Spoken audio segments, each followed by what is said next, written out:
আমি আমাদের মা বোন যারা আছেন তাদেরকে বলতে চাই, ইসলাম নারীদেরকে যে মর্যাদা দিয়েছে শুধুমাত্র সেজন্য আল্লাহর শুকর আদায় করে একজন মুসলিম নারী সারা জীবন বিশেষভাবে আল্লাহর প্রতি কৃতজ্ঞতা জ্ঞাপন করে আল্লাহর বন্দেগী, আল্লাহর ইবাদতে মনোযোগ দেওয়া উচিত এবং আল্লাহর কাছে বিশেষ শুকরিয়া জানানো উচিত। কারণ আমরা জানি, ইসলাম যখন পৃথিবীতে ছিল না, আমাদের প্রিয় নবী সাল্লাল্লাহু আলাইহি ওয়াসাল্লাম যখন পৃথিবীতে আসেন নাই, তখন পৃথিবীতে নারীদের অবস্থা কি ছিল? তখন নারী হিসেবে জন্মগ্রহণ করাটা এটা অপরাধ ছিল, এটাকে অপরাধ মনে করা হতো, নারীকে মানুষ মনে করা হতো না। কারোর ঘরে যদি একটা মেয়ে সন্তান জন্মগ্রহণ করত, তাহলে তার মুখটা কালো হয়ে যেত, সে নিজের মুখ লুকাতো, মানুষের সামনে মুখ দেখাইতে চাইতো না, সে লজ্জাবোধ করত, মনে করতো এটা তার জন্য অপমানের, মনে করতো এটা তার জন্য অসম্মানের। এরকম কঠিন এবং ভয়ঙ্কর এক সময়ে ইসলাম দুনিয়াতে এসেছে। আমাদের প্রিয় নবী সাল্লাল্লাহু আলাইহি সাল্লামকে আল্লাহ তাআলা তার দূত করে পাঠিয়েছেন পৃথিবীর মানুষকে সভ্যতা এবং মানবতা ম্যানার্স শেখাবার জন্য, পৃথিবীর মানুষকে তাওহীদের উপরে প্রতিষ্ঠিত করবার জন্য। তার আগে আপনারা জানেন, কোরআন সেই ইতিহাস বলেছে যে মানুষ কিভাবে মেয়েদের প্রতি অমানবিক আচরণ করত। আল্লাহ কোরআনে বলেছেন, ওয়াইদাল মাউউদাতু সুইলাত বিআইয়ি যামবিন কুতিলাত। সেই সময়ের কথা স্মরণ করো যখন কিয়ামতের দিন বাবা নিজে নিজের কন্যা সন্তানকে জীবন্ত কবরে পুঁতে ফেলা, কবরে গেড়ে ফেলা, এটা সম্পর্কে তাকে জিজ্ঞাসাবাদ করা হবে এবং কি অপরাধে এই শিশুটাকে, এই কন্যা শিশুকে হত্যা করা হলো, জিজ্ঞাসাবাদ করা হবে। সেই কঠিন পরিস্থিতি কত ভয়াবহ হবে সে কথা স্মরণ করো। এ আয়াতে যে ইঙ্গিত করা হলো সেটা একেবারেই পরিষ্কার। পৃথিবীর ইতিহাসের সকল গ্রন্থ তৎকালীন জাহিলি যুগের, অন্ধকার যুগের যে ইতিহাস রচনা করেছে সেটাতে পরিষ্কারভাবে ফুটে উঠেছে এবং সকল ইতিহাস গ্রন্থে এখনো পরিষ্কারভাবে লেখা আছে যে তখন কোনো ঘরে, কোনো পুরুষের ঘরে কোনো মেয়ে সন্তান জন্ম নিলে সেই মেয়ে সন্তানকে বিভিন্ন মিথ্যা প্রলোভন দিয়ে কবর খুদে, কবরে ধাক্কা দিয়ে, ফেলে দিয়ে, মাটি দিয়ে চাপা দিয়ে ফেলত জীবন্ত কন্যা সন্তানকে। কন্যা সন্তান হলে মনে করত তার দুর্ভাগ্য, হতভাগ্য, তাকে মনে করা হতো সে সমাজের সবচাইতে অপয়া, সবচাইতে কপাল পোড়া। এই জন্য মানুষ কন্যা সন্তান হলে মুখ লুকাতো। আল্লাহ কোরআনে বলেছেন যে ওয়াইদা বুশরা আহাদুহুম বিল উনসা যাল্লা ওয়াজহুহু মুসওয়াদ্দান ওয়া হুয়া কাযীম। যখন তাদের কাউকে তাদের মেয়ে সন্তান হয়েছে এটা বলা হতো, তখন তাদের চেহারাটা কালো হয়ে যেত, মুখ কালো করে ফেলতো তারা। ইয়াতাওয়ারা মিনাল কওম মিন সুই মা বুশিরা বি। তাকে যে কন্যা সন্তান হওয়ার সংবাদ দেয়া হলো, এই জন্য সে মুখ লুকালো কি করত, মানুষের সামনে যেত না, অপমান মনে করত।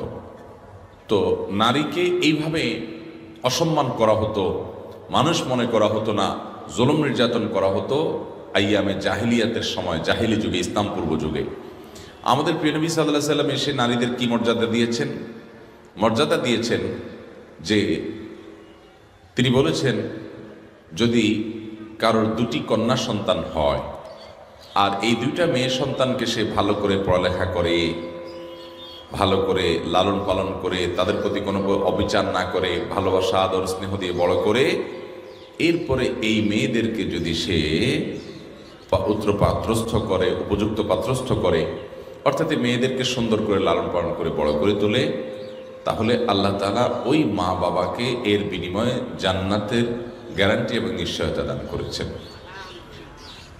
একজন নারী যার জন্ম হওয়ার পরেই তার প্রতি জুলুম শুরু করা হতো, তার জন্মটাকে অপরাধ মনে করা হতো, ইসলাম সেখানে নারীর জন্মের পর মা বাবা তাকে সুন্দর লালন পালন করার কারণে তাদের জান্নাতের ওয়াদা করেছে। এই জন্য আম্বিয়া আলাইহিস সালাম, যত নবী রাসূল পৃথিবীতে আসছেন, তাদের সম্পর্কে ইমাম মালিক রাহমাতুল্লাহ আলাইহি বলেছেন, আল আম্বিয়া ও আবুল বানাত। নবীরা বেশিরভাগ মেয়েদের বাপ। আল্লাহ তাআলা নারীদেরকে কত মর্যাদা দিয়েছেন। বেশিরভাগ নবীদেরকে আল্লাহ তাআলা কন্যা সন্তান দিয়েছেন। কন্যা সন্তান দেয়ার ইতিহাসই আমরা বেশি জানি। আপনি শোয়েব আলাইহিস সালামের কথা জানবেন যে শোয়েব আলাইহিসসালামকে আল্লাহ তাআলা দুইটা কন্যা সন্তান দিয়েছেন।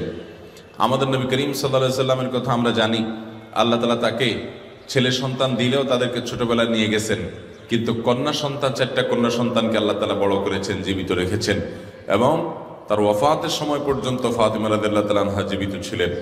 তাহলে মেয়েদেরকে আল্লাহ তাআলা কত শ্রেষ্ঠত্ব, কত মর্যাদা দিয়েছেন যে নবীদের ঘরে ছেলের তুলনায় মেয়েদের উপস্থিতি এবং তাদের জন্মের হার, তাদের সংখ্যা আমরা তুলনামূলকভাবে বেশি দেখতে পাই।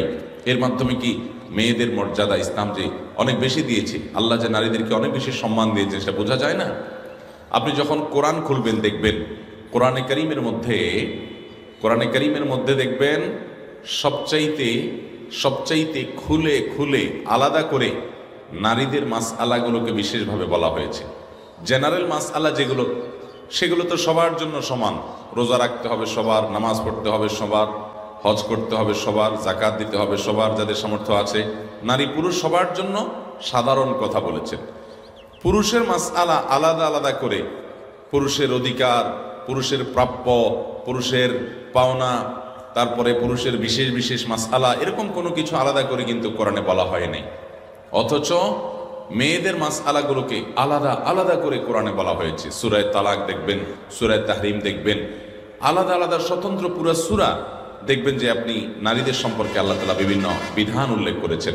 শুধু সেটা নয়, কোরআনে কারিমে একটা বড় সড়ো সূরা আছে, কোনো ছোট সূরা না, একটা বিশাল বড় সূরা আছে। এই সূরার নাম হলো সূরায়ে নিসা। মানে কি? নারীদের সূরা, মহিলাদের সূরা। সূরা নিসার আয়তন কত বড়, আকার কত বড়! কোরআনে কারীমের সবচেয়ে বড় সূরাগুলোর একটা, অনেক বড় আকার, অনেক বড় আয়তন, অনেক পৃষ্ঠাব্যাপী। এত বড় একটা সূরা আল্লাহ তাআলা বরাদ্দ করে রেখেছেন, তার নাম দিয়েছেন সূরাতুন নিসা। এই সূরাতে আল্লাহ রাব্বুল আলামিন সূরার নামকরণ করা হয়েছে। আল্লাহ রাব্বুল আলামিন সূরা নিসা, নিসাদের মহিলাদের আলাপ আলোচনা করেছেন, নামকরণই করা হয়েছে সূরা নিসা হিসাবে। অথচ কোরআনে কোথাও সূরা রিজাল বা পুরুষদের সূরা বলে কোনো সূরা নেই। হ্যাঁ, পুরুষদের নামে সূরা আছে সূরা ইব্রাহিম, কিন্তু আবার ওইভাবে মহিলাদের নামেও সূরা আছে সূরা মারিয়াম। তো আপনি কোরআন যদি আপনি খুলেন দেখবেন নারীদেরকে কত অগ্রাধিকার দেওয়া হয়েছে, কত প্রায়োরিটি দেওয়া হয়েছে, কত সম্মান দেওয়া হয়েছে, কত মর্যাদা দেওয়া হয়েছে, তাদের অধিকার সম্পর্কে কত সাবধান করা হয়েছে। আমাদের প্রিয় নবী সাল্লাল্লাহু আলাইহি সাল্লাম বিদায় হজের ভাষণে তিনি তার সেই ঐতিহাসিক স্বর্ণাক্ষরে লেখা ভাষণে তিনি বলে গেছেন, ফাস্তাউসু বিন-নিসাኢ খায়রা, তোমরা মহিলাদের ব্যাপারে পুরুষরা আমার কাছ থেকে ওসিয়ত গ্রহণ করো, উপদেশ গ্রহণ করো। ভাই মাইক এরকম চোঁচো করে কেন? শুরু থেকে নিয়ে এত ডিস্টার্ব করতেছে, চোঁচো করতেছে ভাই, চেনচেন আওয়াজ আসতেছে। মাইকের মূল মিস্ত্রি নাই নাকি? জি ভাই, বলছিলাম যে নবী করিম সাল্লাল্লাহু আলাইহি সাল্লাম বিদায় হজের ভাষণে তিনি কিন্তু বলেছেন, ফাস্তাউসু বিন-নিসাኢ খায়রা, তোমরা মহিলাদের ব্যাপারে, নারীদের ব্যাপারে আমার কাছ থেকে ওসিয়ত গ্রহণ করো। অর্থাৎ আমি ওসিয়ত করে যাচ্ছি তোমাদেরকে মহিলাদের ব্যাপারে, তাদের প্রতি সদাচরণ করবে, তাদের প্রতি জুলুম ব্যভিচার অত্যাচার করবে না, তাদের হক নষ্ট করবে না, তাদের স্নেহ এবং মমতা দিবে।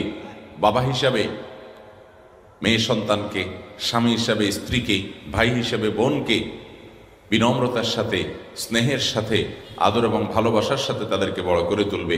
তাদের ব্যাপারে আমার কাছ থেকে ওসিয়ত গ্রহণ করো।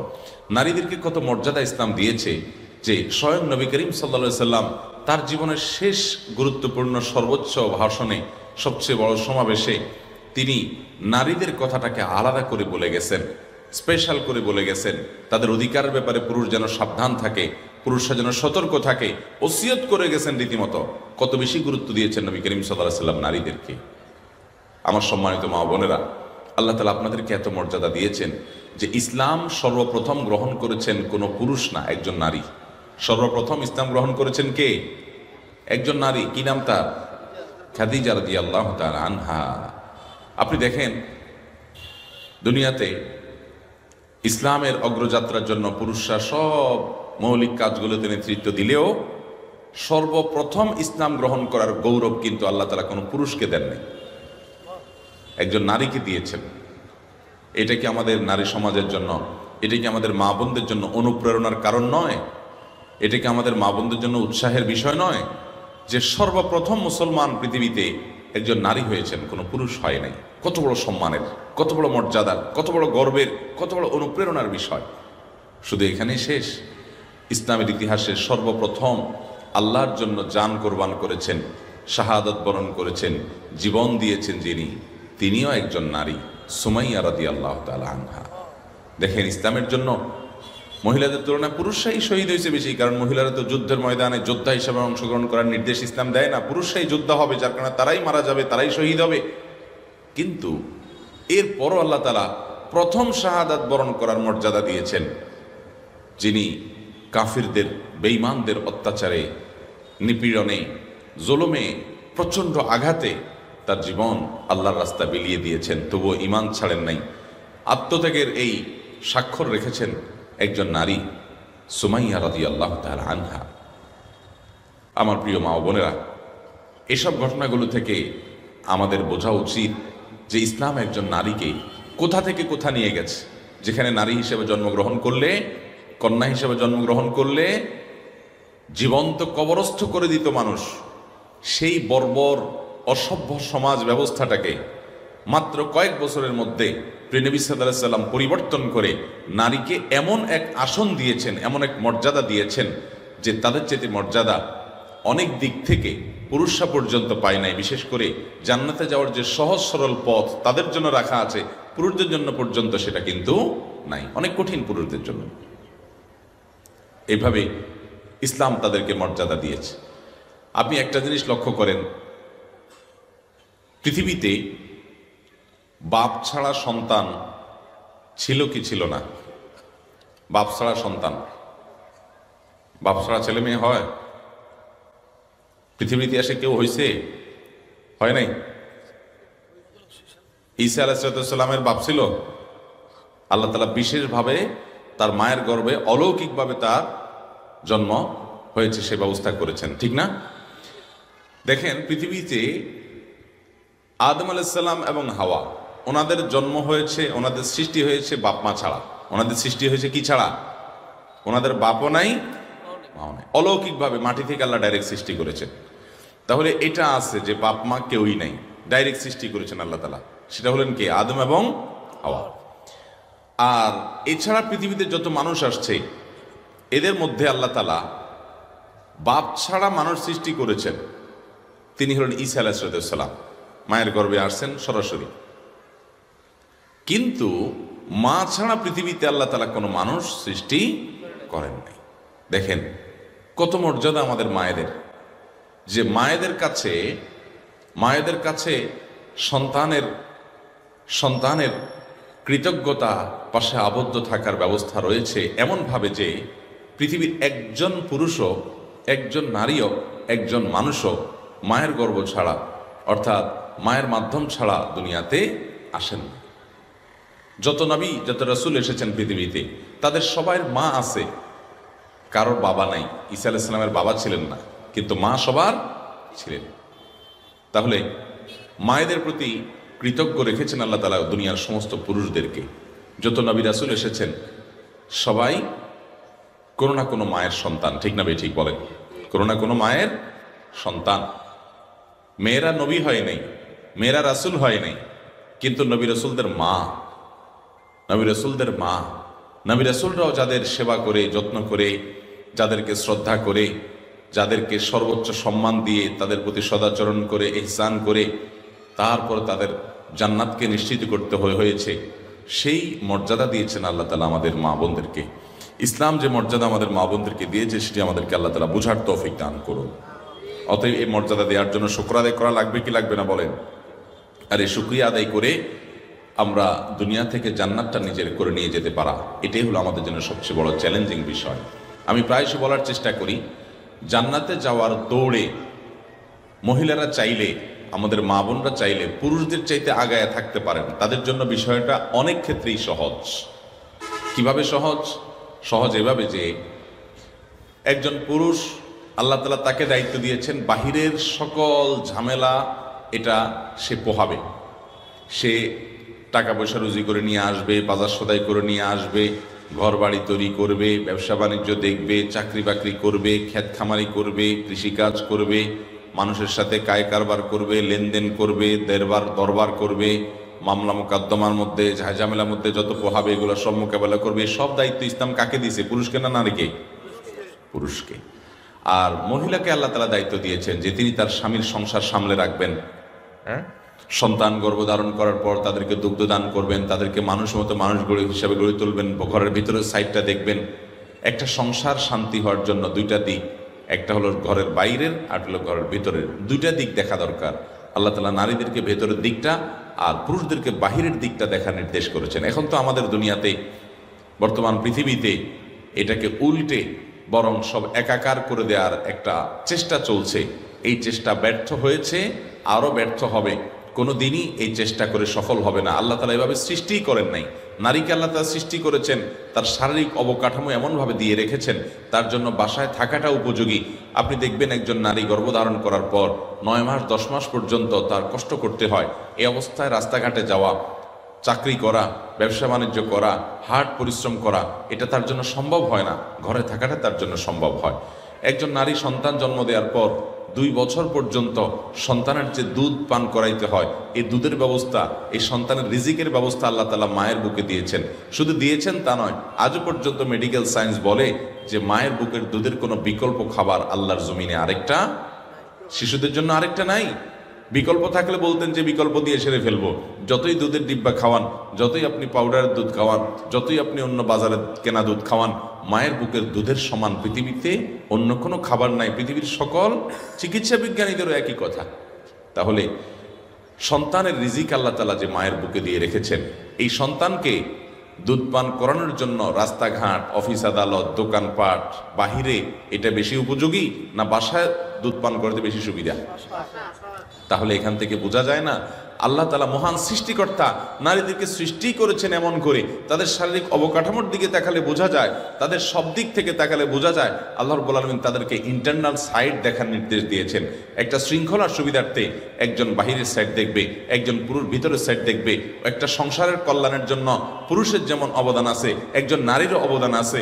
নারী এক সাইড দেখবে, পুরুষ আরেক সাইড দেখবে।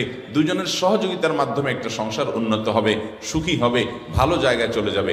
আমরা আজকে আল্লাহ সেই সিস্টেমকে উল্টে দিয়ে মহিলারা বলছেন আমরাও বাহিরে চলে যাব, আমরাও রুটি রুজি কামাই করব, পুরুষরাও রুটি রুজি কামাই করে। এগুলো করতে গিয়া নারীরা তাদের যে নারীত্বের যে সম্মান সেটা তারা হারাচ্ছেন। পুরুষরা নারীদের উপর আরো বেশি জুলুম নির্যাতন করছে। পামপট্টি দিয়া মহিলাদেরকে বাসা থেকে বের করে দিছে। এবার তারা বাসার বাহিরের কাজও করা লাগে, সন্তানদের দুধও খাওয়ানো লাগে, আবার সন্তান গর্ভও ধারণ করা লাগে, আবার বেশিরভাগ ক্ষেত্রে রান্না বাড়াও করা লাগে, ঘরের ভিতরেও কাজও করা লাগে, বাইরের কাজও করা লাগে। এটাতে নারী মুক্তি হয় নাই, নারীর স্বাধীনতা হয় নাই, নারীকে দিয়ে আরো ডাবল ডিউটি করা নেওয়া হচ্ছে। ঠিক কিনা বলেন?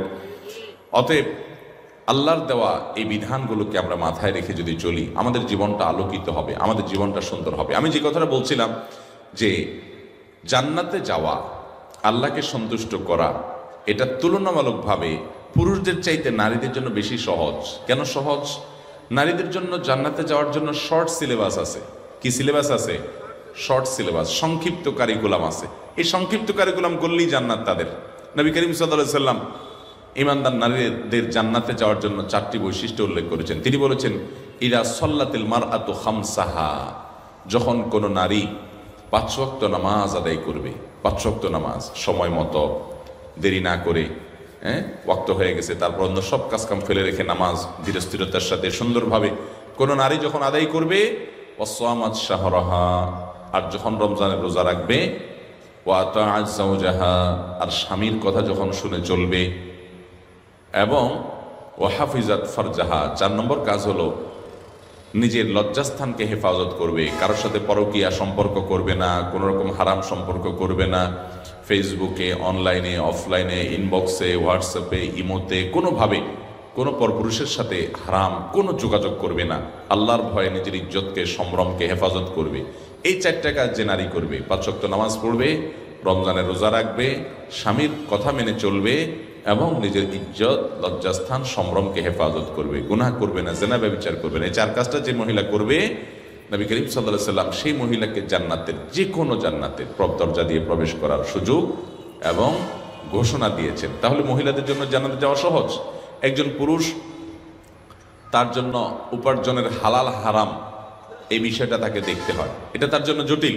পুরুষ শুধু 5 ওয়াক্ত নামাজ পড়লো, রমজানের রোজা রাখলো, স্ত্রীর হক আদায় করলো, নিজের ইজ্জত হেফাজত করলো, জান্নাতে যাওয়ার জন্য কিন্তু যথেষ্ট না। তার আরো কাজ আছে না নাই?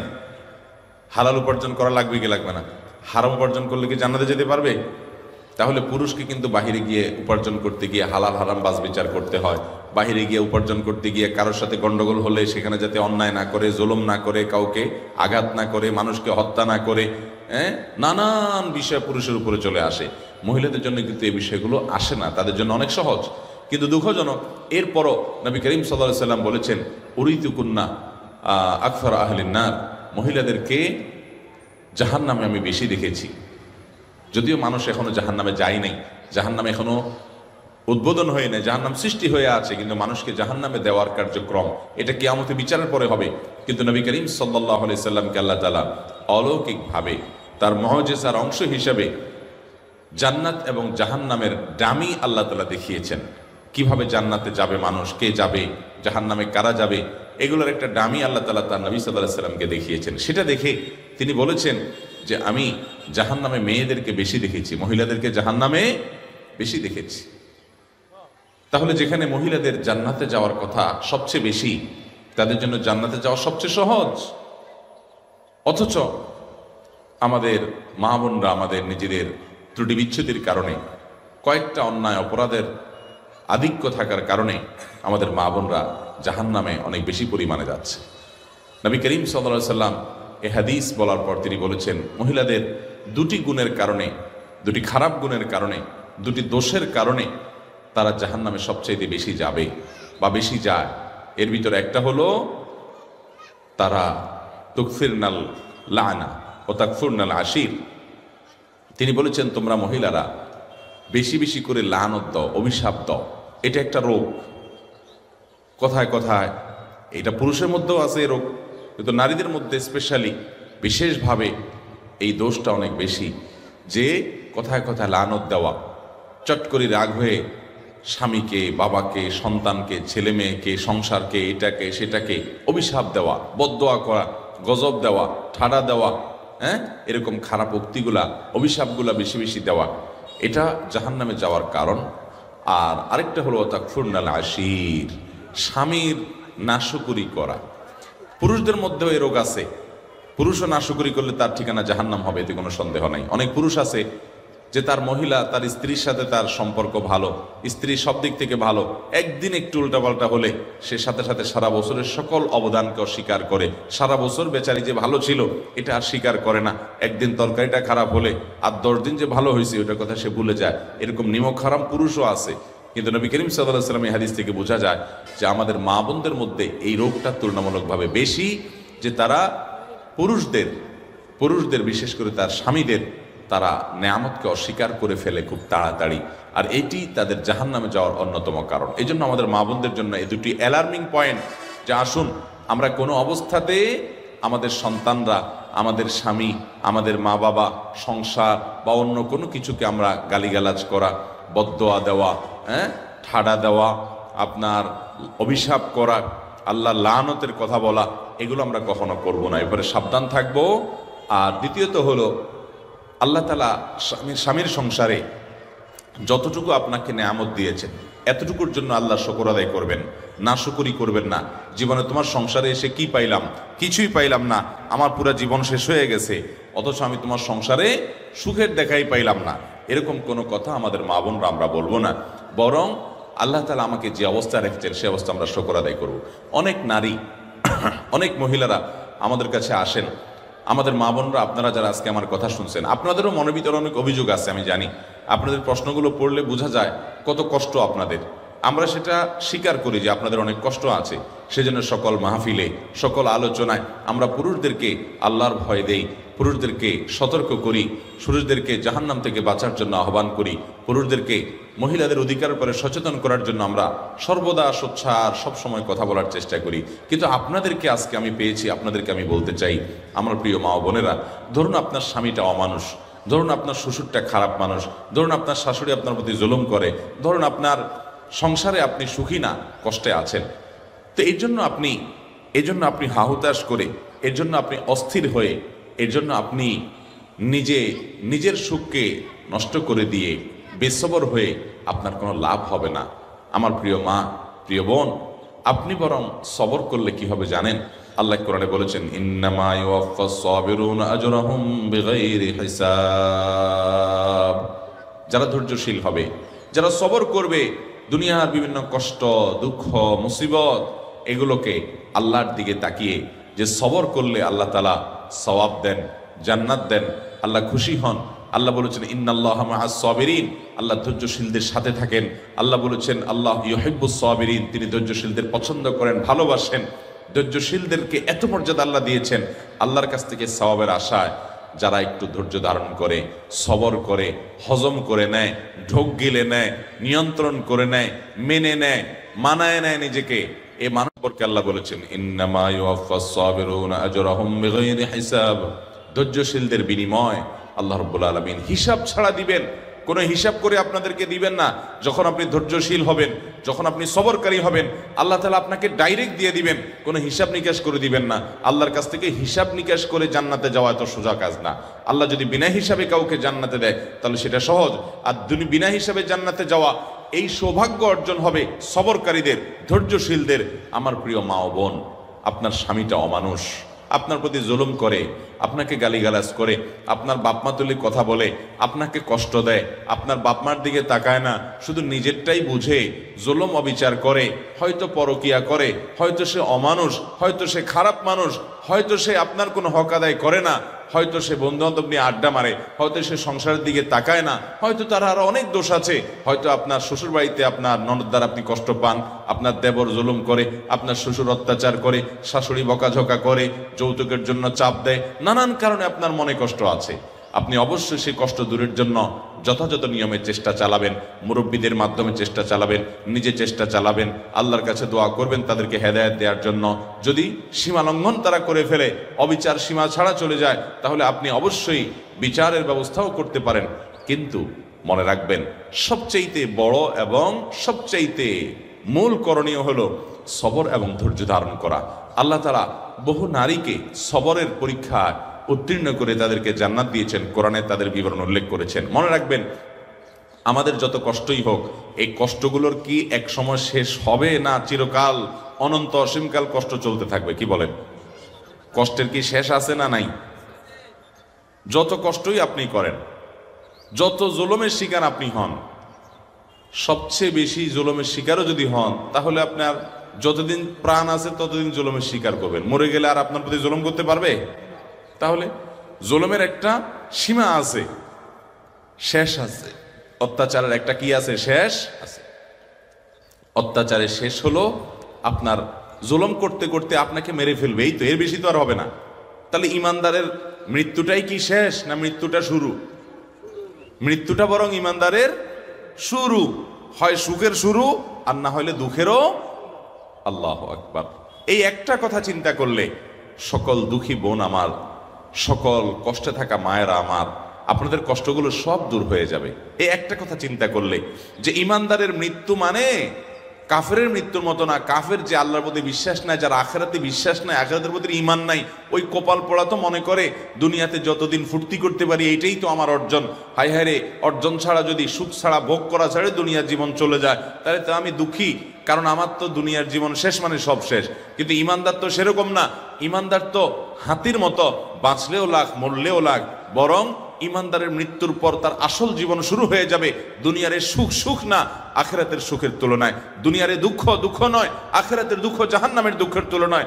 ইমানদার তো সেইভাবে চিন্তা করবে যে আমার আখিরাতের যাত্রা যখন শুরু হবে, তখন যদি আমি সুখী হই, সে সুখ হবে আসল সুখ, সেই সুখ হবে স্থায়ী, সেই সুখ হবে অনন্ত অসীমকালের, কোনোদিন শেষ হবে না। আর আল্লাহ না করুন যদি আমার মৃত্যুর পরে দুঃখী হতে হয়, জাহান্নামে যেতে হয়, তাহলে সেটা হবে দুনিয়ার সকল দুঃখের চাইতে সবচেয়ে কষ্টের এবং সবচেয়ে দুঃখের। অতএব বোনেরা আমার, মায়েরা আমার, আল্লাহ তাআলা আপনাকে পরীক্ষা নিয়েছেন, আল্লাহ তাআলা আপনাকে কষ্টের মধ্যে ফেলেছেন, আল্লাহ তাআলা আপনাকে বিপদের মধ্যে ফেলে রেখেছেন। মনে রাখবেন, এটা আল্লাহ তাআলার পরীক্ষা। আপনি যদি সবর করতে পারেন, ধৈর্য ধারণ করতে পারেন, কতদিন সবর করতে হবে? বাস যতদিন বেঁচে থাকেন। এই দুঃখের এক সময় শেষ হবে। আপনি 50 বছর জুলুম সহ্য করেছেন, 30 বছর জুলুম সহ্য করেছেন, 40 বছর সাংসারিক জীবনে জুলুম সহ্য করেছেন। এই তো আমার কাছে এমন নারীও এসেছেন, এসে মনের দুঃখে ফোনে এক ভদ্র মহিলা আমাকে বললেন যে হুজুর, মানুষের জীবনে দুঃখ থাকে একদিকে, আমাকে আল্লাহ সব দিক থেকে দুঃখের মধ্যে রেখেছেন, পরীক্ষার মধ্যে ফেলেছেন। কিভাবে? বললেন যে বাবার বাড়িতে কোনো ঠিকানা নাই যাওয়ার, এবং সেখানে থাকার কোনো ব্যবস্থার সুযোগ আমার নাই। স্বামী আমার অমানুষ যত রকম হতে পারে, পরকিয়া শুধু করে না, আমার ঘরে অন্য মেয়েদেরকে এনে তাদের সাথে হারাম সম্পর্ক করে। একজন নারীর জন্য এটা কত বড় বেদনার। শুধু আমার ঘরে না, আমার কক্ষ থেকে আমাকে বের করে দিয়ে সেখানে সেটা দখল করে সে। এটা যে একজন মহিলার জন্য কত কষ্টের হুজুর, সেটা আপনাকে বলে বোঝানো যাবে না। এরপরে বললেন যে আচ্ছা ভালো, স্বামীটা খারাপ গেল, আমি সবর করলাম, আমার ছেলে মেয়ে বড় হয়েছে। দুঃখের বিষয় হলো সেগুলোও অমানুষ, একটা আমাকে দেখতে পায় না, আমার গহনাগুলো নিয়ে চুরি করে বিক্রি করে ফেলে। ওরা দেশের বাইরে থাকে, ওদের টাকা পয়সার অভাব নাই, কিন্তু আমাকে মা হিসেবে তারা স্বীকৃতি পর্যন্ত দেয় না। এরকম স্বামী অমানুষ, সন্তানরাও অমানুষ, বাবার বাড়িতেও যাওয়ার জায়গা নাই, এরকম একটা জনম দুঃখী মানুষ আরেকটা আছে কিনা সমাজে আমি জানি না। ভদ্রমহিলা মনের দুঃখে আমাকে কথাগুলো বলতেছিলেন। ভাইরা আমার, আমি তাকেও বলেছি বোন, আমি আপনার কষ্ট বুঝতে পেরেছি। আল্লাহ তাআলা আপনাকে ধরুন জনম দুঃখী করলেন, চিরদুঃখী করলেন, কোনো দিক থেকে আপনার সুখ হলো না। এরপরও আপনি যদি এইভাবে চিন্তা করেন যে আমার সকল দুঃখের বিনিময়ে, সারা জীবনের দুঃখের বিনিময়ে আল্লাহ তাআলা যদি আমাকে জান্নাতটা দিয়ে দেন, এটা থেকে লস প্রজেক্ট হবে ব্যবসা নাকি লাভের হবে? কেমনে লাভের হবে বলেন তো? কারণ আমি কষ্ট করেছি 30 বছর বা 40 বছর, এর বেশি তো না। একজন মহিলা বিয়ে হওয়ার পরে কত বছর বাঁচে? 40 বছর, 30 বছর, 50 বছর, এর বেশি তো বাঁচে না সাধারণত আমাদের দেশে গড়াই ওঠে। তাহলে 30-40 বছর আপনি কষ্ট করলেন, সব ধরনের জুলুম সহ্য করলেন, এর বিনিময়ে আপনি জান্নাত পাইলেন কয়শো বছরের জন্য? অনন্তকালের জন্য, অসীম কালের জন্য। মৃত্যু আর কখনো আসবে? তাহলে 30-40 বছরের কষ্টের বিনিময়ে যদি অনন্তকালের চিরসুখ পাওয়া যায়, লাভ হলো না লস হলো? অতএব সবর করতে হবে, ধৈর্য ধারণ করতে হবে। ধৈর্যশীলদেরকে আল্লাহ তাআলা তাদেরকে বিনা হিসাবে দিবেন পুরস্কার, বিনিময় বিনা হিসাবে জান্নাত দিবেন। অতএব আমরা সবর করবো তো ইনশাআল্লাহ। আল্লাহ আমাদের মা বোনদেরকে সবর করার তৌফিক দান করুন। কোরআনে হাকিমে আল্লাহ তাআলা 28 নম্বর পারার সূরা তাহরিমের মধ্যে 10 থেকে 12 এই আয়াতগুলোর মধ্যে 4 জন নারীর দৃষ্টান্ত দিয়েছেন। 2 জন নারীর দৃষ্টান্ত দিয়েছেন যারা খারাপ নারী ছিলেন, আল্লাহর অবাধ্য ছিলেন, কাফির ছিলেন। আর 2 জন নারীর দৃষ্টান্ত দিয়েছেন যারা আল্লাহর বাধ্যগত ছিলেন, অনুগত ছিলেন, ইমানদার ছিলেন। আমাদের মা বোনরা এই আয়াতগুলো অর্থ সহকারে, ব্যাখ্যা সহকারে আপনারা একটু পড়বেন, এটা আপনাদের প্রতি আমার অনুরোধ। কোরআনে কারীমের 28 নম্বর পারার সূরা তাহরিম 10 থেকে 12 নম্বর আয়াত, সূরার শেষ আয়াত পর্যন্ত এই 3টি আয়াত আপনারা মেহেরবান করে পড়বেন। এই 3 আয়াতে আল্লাহ তাআলা 4 জন নারীর দৃষ্টান্ত দিয়েছেন। এই আয়াতগুলো পুরোটাই আমাদের মা বোনদের জন্য স্পেশাল। এই আয়াতগুলোতে আল্লাহ রাব্বুল আলামিন কয়জন নারীর দৃষ্টান্ত দিয়েছেন বলেছি? 4 জন। 2 জন খারাপ আর 2 জন ভালো। খারাপদের পরিণতি কি হয়েছে এবং ভালোদের পুরস্কার কি হয়েছে সেটা আল্লাহ তাআলা উল্লেখ করেছেন। আমরা সবসময় ওই ভালো নারীদেরকে সামনে রেখে আমাদের জীবনটা যদি গঠন করতে পারি, জীবনটা আলোকিত হবে, জীবনটা উজ্জ্বল হবে, জীবনটা চমৎকার হবে, জীবনটা অসাধারণ হবে, জীবনটা উপভোগ্য হবে। কষ্টের মধ্যে থেকেও আপনি সুখ পাবেন যদি তাদের ইতিহাসটা আপনি জেনে তাদের মতো করার নিজেকে চেষ্টা করেন। আল্লাহ রাব্বুল আলামিন কোরআনে কারীমের সূরা তাহরিমের 10 নম্বর আয়াতে বলেছেন, দরাবাল্লাহু মাসালাল লিল্লাযীনা কাফারু ইমরাআতা নূহিন ওয়া ইমরাআতা লূত। আল্লাহ রাব্বুল আলামিন কাফির, অবিশ্বাসী, অবাধ্য, খারাপ এবং বাজে নারীদের দৃষ্টান্ত দিয়েছেন 2 জন নারীকে দিয়ে। 2 জন খারাপ নারীর ইতিহাস উল্লেখ করে আল্লাহ বলেছেন, পৃথিবীতে খারাপ নারীদের দৃষ্টান্ত হলো এই 2টা খারাপ মহিলার মতো। তাদের একজন ছিলেন আল্লাহর নবী নূহ আলাইহিস সালামের স্ত্রী, আরেকজন ছিলেন আল্লাহর আরেক নবী লূত আলাইহিস সালামের স্ত্রী। দেখেন, কানাতা তাহতা আবদাইনি মিন ইবাদিনা সালিহিন।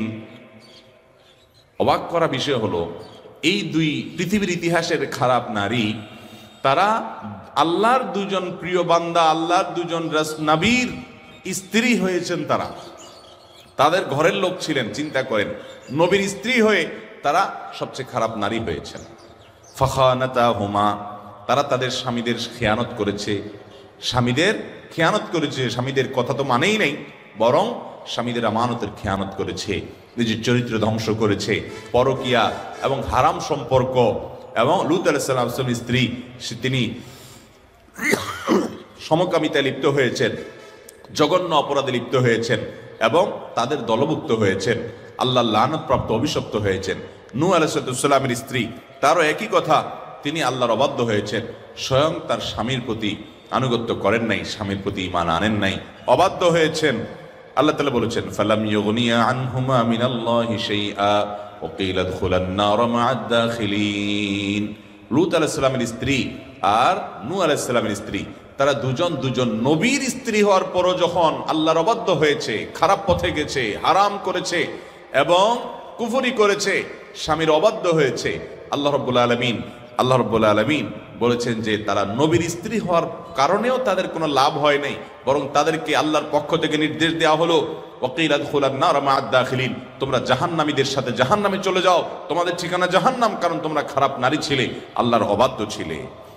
এরপর আল্লাহ বলছেন, ওয়াদারাবাল্লাহু মাসালাল লিল্লাযীনা আমানু ইমরাআতা ফিরআউনা ইয ক্বালাত রাব্বি ইবনি লি ইনদাকা বাইতান ফিল জান্নাহ ওয়া নাজ্জিনি মিন ফিরআউনা ওয়া আমালিহি ওয়া নাজ্জিনি মিনাল কওমিজ জালিমিন। আল্লাহ বলেছেন, যারা ঈমানদার এবং ভালো নারী, তাদের দৃষ্টান্ত, তাদের মডেলকে, তাদের আদর্শকে, আমার মা বোনরা খেয়াল করেন, তাদের আদর্শকে আল্লাহ বলছেন, তার আদর্শ হলো ফেরাউনের স্ত্রী। দুনিয়াতে ভালো নারীদের, জান্নাতি নারীদের আদর্শ এবং দৃষ্টান্ত হলেন ফেরাউনের স্ত্রী। আল্লাহু আকবার। একজন খারাপ মানুষ যে নিজেকে আল্লাহ দাবি করেছে, সকল শয়তানিয়তের মূল যে সবচেয়ে জঘন্য কাফির মানব ইতিহাসের, সেই জঘন্য খারাপ মানুষটা ফেরাউন, শত শত হাজার হাজার অগণিত শিশু হত্যাকারী, শুধু শিশু হত্যাকারী নয়, সকল শয়তানি কর্মকাণ্ডের গোড়া এই ফেরাউন, তার স্ত্রী। দেখেন, একটা খারাপ মানুষ, একটা কাট্টা কাফের, সবচেয়ে নিকৃষ্ট মানুষ পৃথিবীর ইতিহাসের, এই মানুষটার ঘরে আল্লাহ তাআলা যাকে স্ত্রী হিসাবে পাঠিয়েছেন, এই ভদ্র মহিলা, এ আল্লাহর বান্দি, যার নাম আসিয়া, তার সম্পর্কে আল্লাহ বলছেন যে পৃথিবীর সকল ঈমানদার নারীদের, ঈমানদার মহিলাদের, ঈমানদার মানুষদের দৃষ্টান্ত হলো ওই ফেরাউনের ঘরে থাকা তার স্ত্রী আসিয়া। এই আসিয়া শুধু ঈমান আনার কারণে, তিনি নেক কাজ করার কারণে তার স্বামী তাকে জুলুম করেছে, অত্যাচার করেছে, ফেরাউন তাকে কষ্ট দিয়েছে, এমন কষ্ট দিয়েছে যে তাকে রোদের মধ্যে, শুলের মধ্যে ফেলে রেখে তার শরীর থেকে পেরাকের আঘাতে রক্ত ঝরতে ঝরতে পাষণ্ডের মতো করে নির্মমভাবে তাকে দুনিয়া থেকে চলে যেতে হয়েছে, শাহাদাত বরণ করতে হয়েছে, তাকে হত্যা করা হয়েছে, জীবন চলে গেছে শুধুমাত্র একটি অপরাধের কারণে। অপরাধ কি? ফেরাউনকে সে আল্লাহ দাবি করে নাই, ফেরাউনকে সে আল্লাহ হিসেবে স্বীকার করে নাই। সে বলছে না, আমার আল্লাহ আমার সৃষ্টিকর্তা, আমার রব আমার সৃষ্টিকর্তা, তুমি সৃষ্টিকর্তা না। সে তাগুতকে অস্বীকার করেছে। ফেরাউন স্ত্রী আসিয়া কাকে অস্বীকার করছে? তাগুতকে, যে নিজেকে আল্লাহ দাবি করছে, আল্লাহর পর্যায়ে মনে করছে, তার সব কর্তৃত্ব সে দাবি করেছে, এটাকে অস্বীকার করেছে। আর আনুগত্য, গোলামি এবং কৃতজ্ঞতা এটা শুধু আল্লাহর জন্য নিবেদন করেছে। এই কারণে তাকে নির্মমভাবে তার স্বামী জালেম ফেরাউন নির্মমভাবে হত্যা করেছে। আল্লাহ তাআলা বলেছেন যে এরা হলেন এই যে কষ্ট হয়েছে, ধৈর্য ধারণ করেছে, স্বামী অত্যাচার করেছে, তারপরও ঈমান ছাড়ে নাই, এই মানুষগুলোর দৃষ্টান্ত হলেন আসিয়া। কষ্ট তার শেষ হয়েছে না শেষ হয় নাই? আসিয়া যে কষ্টে ছিলেন, এটা শেষ হয়েছে না হয় নাই? শেষ হয়ে গেছে। আল্লাহু আকবার। এখন জান্নাতে অনন্ত অসীমকালের জন্য তিনি তার মৃত্যুর সময় বলেছেন আল্লাহকে, রব্বিবনি লি ইনদাকা বাইতান ফিল জান্নাহ। আল্লাহ, এই অমানুষ স্বামীর ঘরে তো আমার মনে হয় আমার আর টিকা হবে না, আমি তো মনে হয় মরে যাব, আমার তো মনে মেরে ফেলবে, আমি তো শেষ। আল্লাহ, আপনি জান্নাতে আমার জন্য একটা ঘর নির্মাণ করেন, আমি সেখানে আপনার কাছে চলে যাব। রব্বিবনি লি ইনদাকা বাইতান ফিল জান্নাহ ওয়া নাজ্জিনি মিন ফিরআউনা ওয়া আমালিহি ওয়া নাজ্জিনি মিনাল কওমিজ জালিমিন। আল্লাহ, ফেরাউন এবং তার এই অত্যাচার থেকে, তার জালেম সম্প্রদায়ের কাছ থেকে আমাকে মুক্তি দেন, আমাকে আপনার কাছে একটা জান্নাত নির্মাণ করে দেন। তিনি আল্লাহর কাছে তৈরি করেছেন। বিভিন্ন বর্ণনা থেকে বোঝা যায় এবং প্রমাণিত হয় যে আল্লাহ রাব্বুল আলামিন তার জন্য জান্নাতে যে প্রাসাদ নির্মাণ করেছেন, মৃত্যুর আগে আগে দুনিয়াতেই তার সামনে ফেরেশতারা সেটা উপস্থাপন করে দেখাইছেন, এই হলো তোমার ঠিকানা, আল্লাহ তোমার জন্য রেডি করে রেখেছেন। আমার মা বোনেরা, আপনারা হয়তো অনেক জুলুম স্বীকার করেন, আপনাদের হয়তো অনেক কষ্ট হয় অনেক ক্ষেত্রে।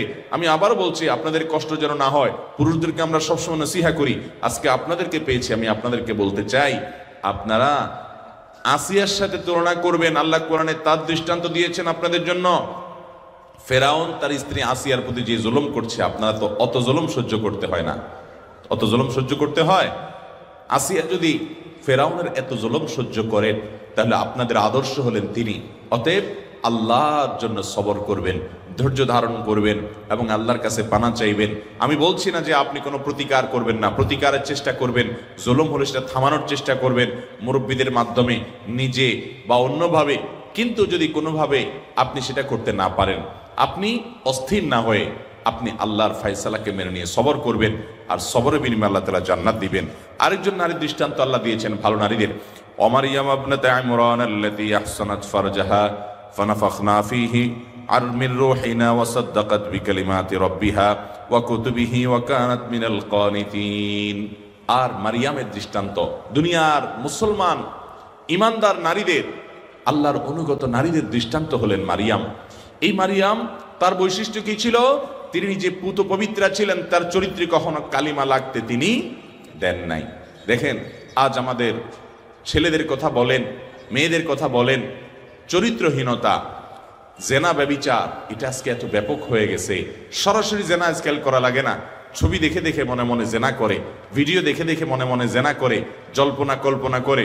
পুরুষরা তো করে, মহিলারাও করে। পুরুষের ছবি দেখে, সুদর্শন যুবকদের ছবি দেখে, সে ছবি নিয়ে মনে মনে আপনি জল্পনা কল্পনা করলেন, জেনা হবে কি হবে না? নবী করিম সাল্লাল্লাহু আলাইহি ওয়াসাল্লাম বলেছেন, জেনাল আইন আন নজর আল আইন তাজনিয়ান। মানুষের আল আইনান তাজনিয়ান, দুই চোখ জেনা করে যখন হারাম জিনিস দেখে। অনেক মা বোনরা মনে করেন চোখের হেফাজত শুধু পুরুষরা করবে, এটা ভুল। এটা ভুল ধারণা, শুধু পুরুষরা চোখের হেফাজত করলে হবে না।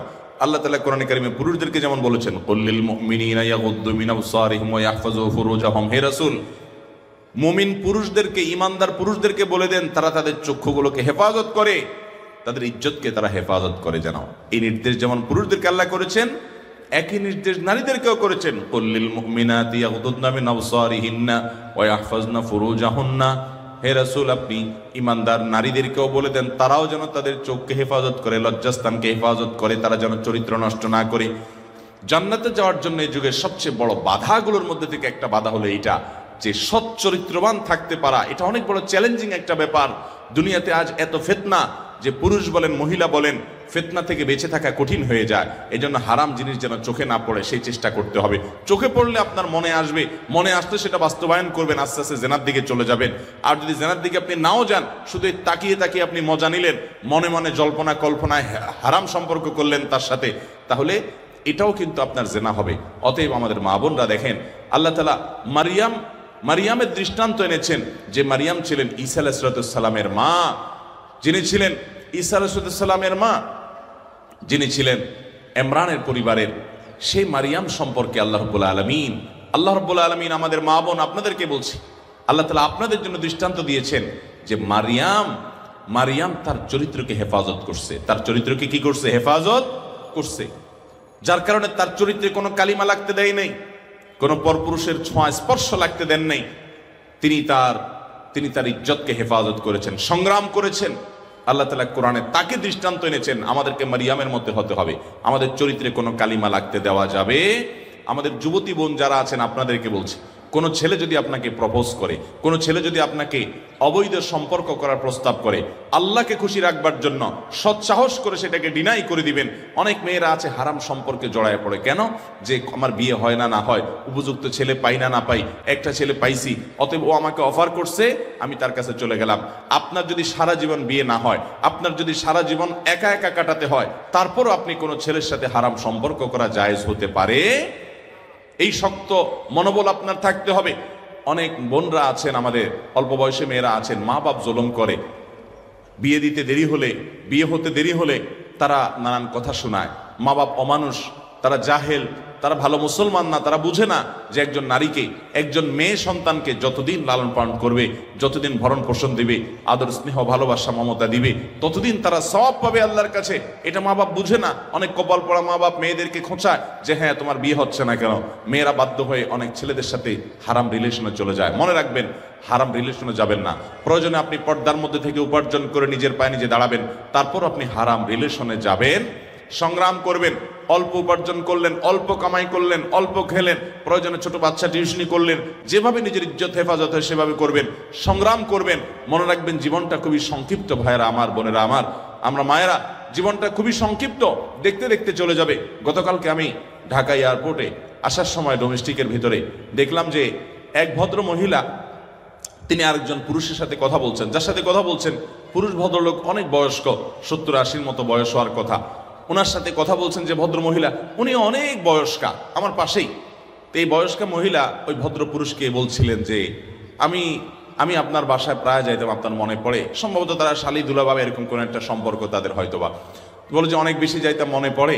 তখন ভদ্রমহিলা প্রসঙ্গত বলছিলেন যে কিভাবে যে জীবনটা শেষ হয়ে গেল। মনে হচ্ছে এই যে কালকে আমার বিয়ে হয় নাই, ছোট ছিলাম, ওই সময়টাতে কালকে আমি আপনার বাসায় গেছি, এরকম মনে হয়েছে। অথচ আজকে আমার জীবনের শেষ মুহূর্তে আমি চলে আসছি। আমার মেয়ের বিয়ে দিয়ে ফেলেছি, ছেলে বিয়ে করে ফেলেছি, আমি শাশুড়ি হয়ে গেছি, সব দিক থেকে নানি দাদি হয়ে গেছি, বয়স শেষ হয়ে আসছে, এখন শুধু মৃত্যুর কথা মনে হয়। দেখতে দেখতে কিভাবে জীবনটা পার হয়ে গেল টেরও পাইলাম না। দেখেন, যার যে বয়স আছে, আমাদের যার যে বয়স আছে, আপনারা সবাই লক্ষ্য করেন, মনে হবে যে এই কয়দিন আগে ছোটবেলায় ছিলাম, এই কয়দিন আগে পোলাপানের মতো খেলছিলাম। দেখতে দেখতে 30, 40, 50, 60 বছর শেষ হয়ে গেছে, চোখের পলকে শেষ হয়ে গেছে। জীবন শেষ হয়ে যাবে, থেকে যাবে আমল, থেকে যাবে কি আমল, এগুলো থেকে যাবে। কিয়ামতের ময়দানে আল্লাহ যখন আমলের দপ্তর খুলবেন, আমলের খাতা খুলবেন, একটা একটা করে বের করবেন। ভালো আমল যদি করে যেতে পারেন তো সেখানে হাসি হাসবেন, সুখের হাসি হাসবেন। আর যদি বদামল দিয়ে আমল নামাকে ধ্বংস করেন, জীবন একভাবে পার হয়ে যাবে রে। কিন্তু মৃত্যুর পরে যখন সেগুলোর কারণে শাস্তি দেখতে পাবেন, তখন আফসোস করবেন, কিন্তু আর দুনিয়াতে ফিরে আসার সুযোগ থাকবে। অতএব বোনরা আমার, আল্লাহ তাআলা সূরা তাহরিমে যে দুইজন নারীর দৃষ্টান্ত দিয়েছেন শেষে, ভালো নারীর, তাদের মধ্যে মারিয়ামের ঈসা আলাইহিস সালামের মায়ের অনুসরণ আমাদেরকে করতে হবে। তিনি তার চরিত্রকে কিভাবে হেফাজত করেছেন। আমি জানি আমাদের বোনরা, ইয়াং মেয়েরা যারা আছেন, আপনাদের জন্য চরিত্র হেফাজত করা কঠিন। ছেলেরা যেরকম জ্বালাতন করে, মা বাবা এরকম অনেক সময় জুলুম করে, সমাজ আপনাদেরকে অনেক সময় খারাপ দিকে চলে যেতে বাধ্য করে। মনে রাখবেন, আপনাকে সংগ্রাম চালাতে হবে এবং অবৈধ কোনো সম্পর্কে জড়াবেন না। অনেক ছেলে আপনার সাথে ভালোবাসার ভান করে আপনার চরিত্র নিয়ে ছিনিমিনি খেলবে। আপনার যদি চরিত্র নিয়ে ছিনিমিনি নাও খেলে, সে যদি আপনাকে বিয়ে শাদী করবে সেই প্রলোভনও দেয়, মনে রাখবেন আপনার জীবন যাবে, কিন্তু আপনি হারামের দিকে এক কদমও পা বাড়াবেন না। আল্লাহ তাআলা আমাদের বোনদেরকে এই হারাম থেকে বেঁচে থাকার তৌফিক দান করুন। আল্লাহ তাআলা বলেছেন মারিয়াম সম্পর্কে যে তিনি তার ইজ্জতকে, সম্ভ্রমকে হেফাজত করে রেখেছেন এবং চরিত্রকে নষ্ট হতে দেন নাই। ফানাফাখনা ফিহি মির রূহিনা, আল্লাহ তাআলা বলেছেন আমার রূহ সরাসরি আমি ফুৎকার দিয়েছি তার মাঝে, যার কারণে তার মাধ্যমে তার গর্ভে ঈসা আলাইহিস সালামের মতো সন্তানের জন্ম হয়েছে, এত বড় নবী রাসূলের জন্ম হয়েছে। ওয়াসাদ্দাকাত বিকালিমাতি রাব্বিহা ওয়া কুতুবিহি ওয়া কানাত মিনাল কানিতিন, তিনি আল্লাহর ইবাদতগুজার বান্দী ছিলেন। শেষ কথা, ওয়া কানাত মিনাল কানিতিন, তিনি আল্লাহ তাআলার ঈমানদার বান্দী ছিলেন, তিনি আল্লাহর অনুগত বান্দী ছিলেন, ভালো মানুষ ছিলেন। দেখেন, আজকে পৃথিবীতে মারিয়ামের নাম জানা না এমন কোনো মানুষ আছে? খ্রিস্টানরাও সম্মান করে, মুসলমানরাও সম্মান করে। খ্রিস্টানরা বলে মেরি, মুসলমানরা বলে মারিয়াম। দেখেন কত সম্মান আল্লাহ তাআলা তাকে দিয়েছেন। আসিয়া আজকে তাকে সবাই অনুসরণ করে, ভালোবাসে।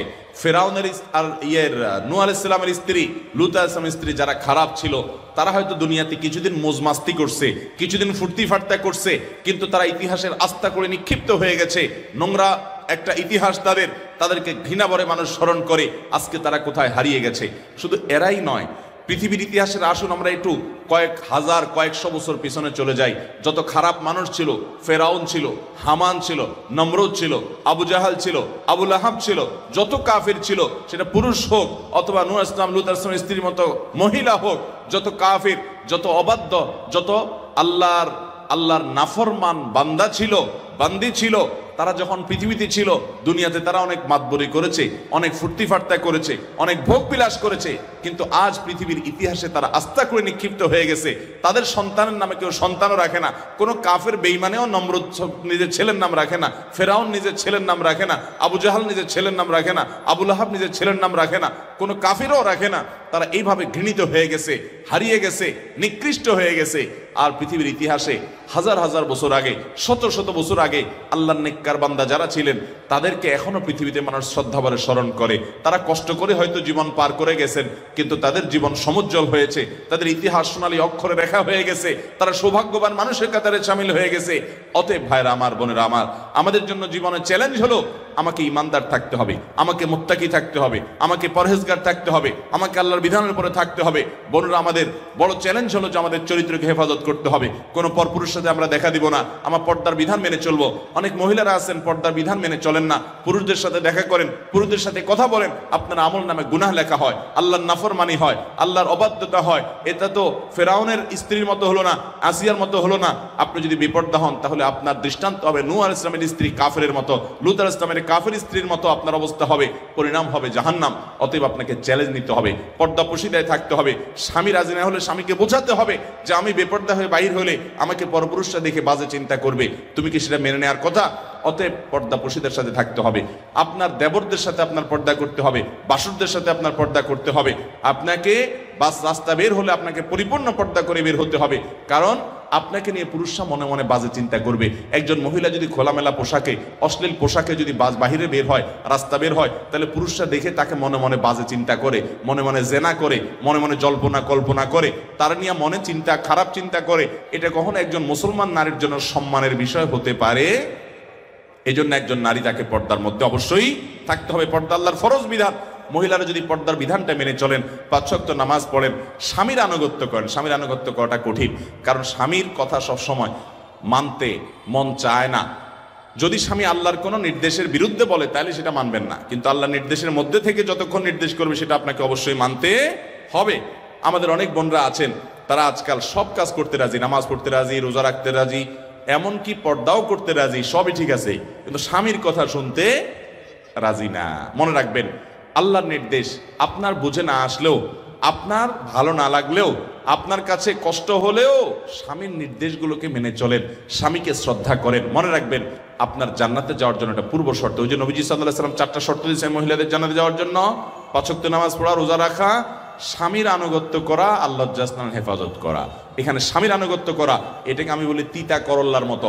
তিতা করল্লা যেরকম খাইতে তিতা লাগে কিন্তু খাইলে উপকার হয়, ঠিক একইভাবে স্বামীর আনুগত্য করতে কষ্ট হলেও সেটা আমাদেরকে করতে হবে। আমরা চেষ্টা করবো তো ইনশাআল্লাহ। আল্লাহ তাআলা আমাদের মা বোনদেরকে আল্লাহর প্রিয় বান্দি হওয়ার, আল্লাহর অনুগত বান্দি হওয়ার, নেককার বান্দি হওয়ার, ভালো মানুষ হওয়ার তৌফিক দান করুন, আমিন।